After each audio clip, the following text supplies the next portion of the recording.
ఇప్పుడు నేను చెప్పదలుచుకున్న పాయింట్ ఏంటంటే 2025 ఉగాది నాడు అంటే మార్చి 30వ తేదీ వచ్చే షష్టగ్రహ కూటమి ఎఫెక్ట్ రాబోయే 4 సంవత్సరాల పాటు ఉండబోతుంది. దేవుడా! ప్రతి సంవత్సరము 100% నెగిటివ్ రిజల్ట్స్ తోని మన సంవత్సరాలన్నీ మనం ఫేస్ చేయబోతున్నాము. 2025 అంటే దానికి ప్లస్ 100% 26 ప్లస్ 100% 27 ప్లస్ 100% 28 ప్లస్ అట్లా 28 వరకు చెడు అనేది మనం ఫేస్ చేయబోతున్నాము. బా! దీన్ని ఎవరు అవునన్నా కాదన్నా జరగబోయేది మనం చెప్తా ఉన్నాము. ఓకే. సో కలియుగ అంతమైతుందని నేను చెప్పట్లేదు. కాకపోతే చాలా పెను సంచలనాలు ప్రకృతి పరంగా కావచ్చు, ఇతరత్రా సమస్యలు మనం ఫేస్ చేయబోతున్నాము అనేది నా క్లారిటీ. ఓకే. అంటే ఇప్పుడు చైనాలో మరొక కొత్త వైరస్ ఒకటి స్టార్ట్ అయింది. అదేమన్నా ఎఫెక్ట్ చూపిస్తుందా? ఇంకో రూపంలో వచ్చే అవకాశం ప్రకృతి ఉంది. వైపు రవి వచ్చే- కాబట్టి అందం మీద, స్కిన్ మీద, కళ్ళ మీద, లివర్ మీద, ఎముకల మీద, ఓకే. సో వీటి మీద చూపించే అవకాశం ఉంది. So okay. కొత్తగా రాబోయేది కొత్త రకమైన సమస్య రావచ్చు. లేదు పబ్లిక్ వ్యక్తిగతంగా ఫేస్ చేయొచ్చు. ఓకే. ఆర్థిక పరమైన ఇబ్బందులు, ఆర్థిక మాంద్యాలు రావచ్చు. ఓకే. సో అదే కదా, ఏదైనా ఒక సంచలనం జరిగే అవకాశం ఉంది. నాకున్న అవగాహన ప్రకారం జాతక పరంగా చూస్తే ఇంటర్నెట్ మీద కమాండ్ చేసే అవకాశం ఉంది. అంటే కొన్ని రోజుల పాటు ఇంటర్నెట్ బంద్ అయ్యే అవకాశం కనిపిస్తుంది రాబోయే కాలంలో. అమ్మో, అది సో విపత్తు. అది విపత్తు. అది అతి అసలైన విపత్తు అది. నేను చెప్తున్నా. అంటే ఎట్లాగైతే మనం అనుకున్నామా 6 నెలల పాటు ఇంటికే పరిమితమైన కరోనా టైంలో, అవును. అసలు సో అలాంటి ఒక పరిస్థితి ఇంటర్నెట్ బంద్ అయ్యే అవకాశం రాబోయే 28 లోపు మనం ఫేస్ చేసే అవకాశం ఉంది. బా! కుజుడు కమాండ్ చేస్తా ఉన్నాడు కాబట్టి ఇంటర్నెట్ బంద్ అవుతుంది. ఓకే. అది ఒక రోజా 6 నెలల 2 నెలల అనేది నేను చెప్పలేను. బట్ ఖచ్చితంగా పెద్ద స్థాయిలోనే బంద్ అవుతుంది. ఏదో 5 నిమిషాలు 1 నిమిషం కాదు నేను చెప్పేది. ఇంతకంటే పెద్ద ఉత్పాతం ఏమి ఉండదు. ఏముండదు. అసలు మొత్తం ప్రపంచం స్తంభించిపోతుంది. నేను చెప్పేదలుచుకున్న పాయింట్ అది. బా! బా! సో గురుగారు, అంటే మీరు సమస్యలు అన్నారు సెలబ్రిటీస్ కి, అంటే మరణాలు ఏమైనా ఉండే అవకాశం ఉందా? లేదు, మరణాలు అనేటువంటివి సినిమా పరంగా, రాజకీయ పరంగా ఉండే అవకాశాలు ఉన్నాయి. ఆ, అది కూడా చాలా పెద్ద వ్యక్తులు అయితేనే ఉంటాయి. ఓకే. అంటే చాలా ఫేమస్ పేర్లు ఉన్నోళ్ళే అయితే ఉంటాయి. అవును. బట్ ఎక్కువగా న్యాయపరమైన వివాదాలు ఎక్కువగా ఉంటాయి. అచ్చా, అచ్చా. అంటే ప్రతి ఒక్కళ్ళ జీవితంలో న్యాయపరంగా ఏదో ఒక చిక్కు వచ్చే అవకాశం ఉంది. ఆల్రెడీ బెట్టింగ్ యాప్ స్టార్ట్ అయిపోయింది. స్టార్ట్ అయింది, అది అంతటితో ఆగది.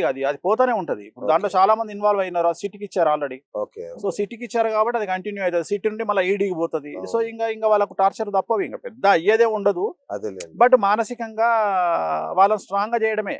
అవును. ఇప్పుడు ఏమైంది, ఇప్పుడు చూస్తే మనం దీంట్లో ఉండే బెట్టింగ్ యాప్ లో ఉండే సెలబ్రిటీలు అందరూ ఏం చేసి ఇప్పుడు మొన్నటి వరకు నెలకు 2 పోస్టులు పెట్టే వాళ్ళు గత 1 వీక్ నుండి డైలీ 2 పెడుతున్నారు. ఆ, అంటే మేము వీటిని పట్టించుకోవట్లేదు, మమ్మల్ని అదే. సమస్యలు ఏం బాధించవు అని జనాలకు ఇండికేట్ చేయడం. ఉమ్, అట్లనే వాళ్ళు కూడా న్యాయస్థానం మెట్లెక్కిరు. సో వాళ్ళలో ఒక ధైర్యాన్ని మనం నింపుతున్నట్టే కదా. అంటే అంతే. సోషల్ మీడియా, ఈ ఆరగెన్స్, ఈ తిట్టడం, ఇవన్నీ కూడా మనిషిని ధైర్యవంతుని చేస్తాయి, నన్ను చేసినట్లుగా. ఆ. సో అట్లా మీది స్టోరీ వేర్లేండి. రైట్. ఈ షష్టగ్రహ కూటమి అనేది ఒకటి చాలా మంది అడుగుతున్నారు, చాలా Yes. మంది చెప్తున్నారు, కానీ ఎవరికి క్లారిటీ రావట్లా. ఎందుకు లేదు, అది మీరు చెప్తేనే అంటే క్లారిటీ. ఇక్కడ ఒకటండి, మనం ఎన్నుకున్న మార్గం పాజిటివా నెగిటివా? నేను ఎన్నుకున్న మార్గం నెగిటివ్. నెగిటివ్ అంటే నేను జనాలకి చెడు చెప్పాలనుకుంటున్నా. అంతే. ఏది చెడు ఉందో అది. బ్లఫింగ్ వద్దు, Okay. సొల్లు వద్దు, పురాణం వద్దు. షష్టగ్రహ కూటమి ఇట్ ఈస్ వెరీ ప్రాక్టికల్. మనం ఏం కొత్తగా చూస్తలేము. 2019 డిసెంబర్ 26వ తేదీ నాడు షష్టగ్రహ కూటమి మకర రాశిలో వచ్చింది. దానికి ముందు రోజు సూర్యగ్రహణం వచ్చింది. అట్లనే మళ్ళా మనకు ఈసారి కూడా ఉగాది నాడు ముందు రోజు సూర్యగ్రహణం వస్తుంది. ఉగాది నాడే షష్టగ్రహ కూటమి వస్తుంది. అవును. సో తెలుగు మాసాల ప్రకారము 9వ నెలలోనే షష్టగ్రహ కూటమి వస్తే 3 సంవత్సరాలు మనం నరకం అనుభవించినాం కరోనాతోనే. అవును. ఇప్పుడు నేను చెప్పదలుచుకున్న పాయింట్ ఏంటంటే 2025 ఉగాది నాడు అంటే మార్చి 30వ తేదీ వచ్చే షష్టగ్రహ కూటమి ఎఫెక్ట్ రాబోయే 4 సంవత్సరాల పాటు ఉండబోతుంది. దేవుడా! ప్రతి సంవత్సరము 100% నెగిటివ్ రిజల్ట్స్ తోని మన సంవత్సరాలన్నీ మనం ఫేస్ చేయబోతున్నాము.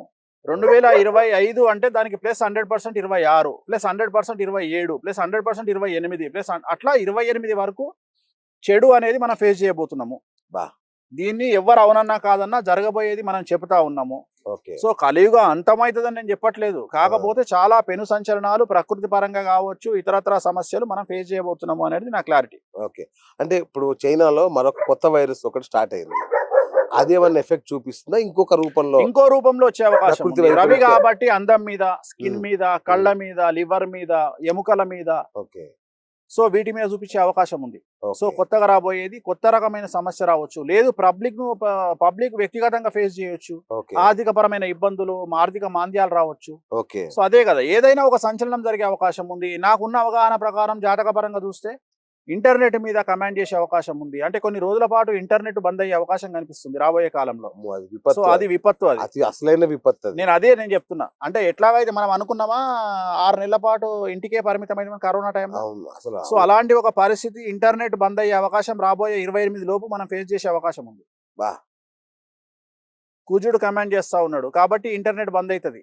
ఓకే, అది 1 రోజా 6 నెలల 2 నెలల అనేది నేను చెప్పలేను. బట్ ఖచ్చితంగా పెద్ద స్థాయిలోనే బంద్ అవుతుంది. ఏదో 5 నిమిషాలు 1 నిమిషం కాదు నేను చెప్పేది. ఇంతకంటే పెద్ద ఉత్పాతం ఏమి ఉండదు, ఏముండదు అసలు. మొత్తం ప్రపంచం స్తంభించిపోతుంది. నేను చెప్పేదలుచుకున్న పాయింట్ అది. సో గురుగారు, అంటే మీరు సమస్యలు అన్నారు సెలబ్రిటీస్ కి, అంటే మరణాలు ఏమైనా ఉండే అవకాశం ఉందా? లేదు, మరణాలు అనేటువంటివి సినిమా పరంగా రాజకీయ పరంగా ఉండే అవకాశాలు ఉన్నాయి. అది కూడా చాలా పెద్ద వ్యక్తులు అయితేనే ఉంటాయి. అంటే చాలా ఫేమస్ పేర్లు ఉన్నోళ్ళే అయితే ఉంటాయి. బట్ ఎక్కువగా న్యాయపరమైన వివాదాలు ఎక్కువగా ఉంటాయి. అంటే ప్రతి ఒక్కళ్ళ జీవితంలో న్యాయపరంగా ఏదో ఒక చిక్కు వచ్చే అవకాశం ఉంది. ఆల్రెడీ బెట్టింగ్ యాప్ స్టార్ట్ అయింది. అది అంతటితో ఆగది, అది పోతానే ఉంటది. ఇప్పుడు దాంట్లో చాలా మంది ఇన్వాల్వ్ అయినారు. సిటీకి ఇచ్చారు ఆల్రెడీ.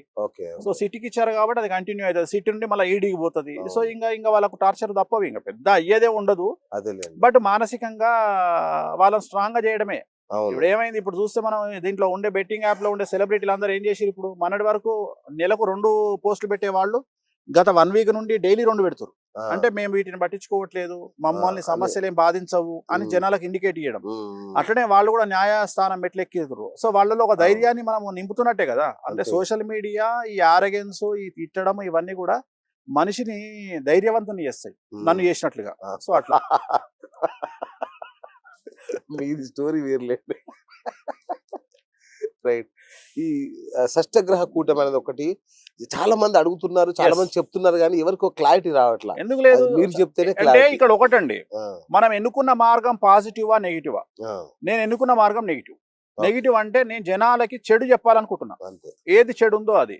బ్లఫింగ్ వద్దు, సొల్లు వద్దు, పురాణం వద్దు. షష్టగ్రహ కూటమి ఇట్ ఈస్ వెరీ ప్రాక్టికల్. మనం ఏం కొత్తగా చూస్తలేము. 2019 డిసెంబర్ 26వ తేదీ నాడు షష్టగ్రహ కూటమి మకర రాశిలో వచ్చింది.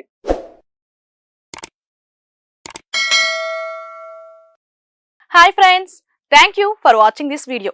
ఈ వీడియో గనుక మీకు నచ్చినట్లయితే దయచేసి లైక్ చేయండి, షేర్ చేయండి. ముఖ్యంగా మా ఛానల్ 24/7 న్యూస్ టీవీని సబ్స్క్రైబ్ చేసుకోండి. ఆ తర్వాత మీ విలువైన అభిప్రాయాల్ని, మార్పులు, చేర్పులు, కావాల్సిన వీడియో ఏమన్నా ఉంటే మన వీడియో కింద కామెంట్ సెక్షన్లో కామెంట్ రూపంలో తెలియజేయండి. నమస్కారం, సాయిదంచిక మాట్లాడుతున్నాను. ప్లీజ్ సబ్స్క్రైబ్, షేర్, లైక్ చేయండి 24/7 టీవీ ఛానల్. హాయ్ నమస్తే, నేను మీ Sonia Akula. Please subscribe to 24/7 news TV. Hi అండి, అందరికీ నమస్తే. నేను Mankota Prasad. Please do subscribe 24/7 news TV. Political, entertainment and infotainment updates కోసం like, share, subscribe 24/7 news TV.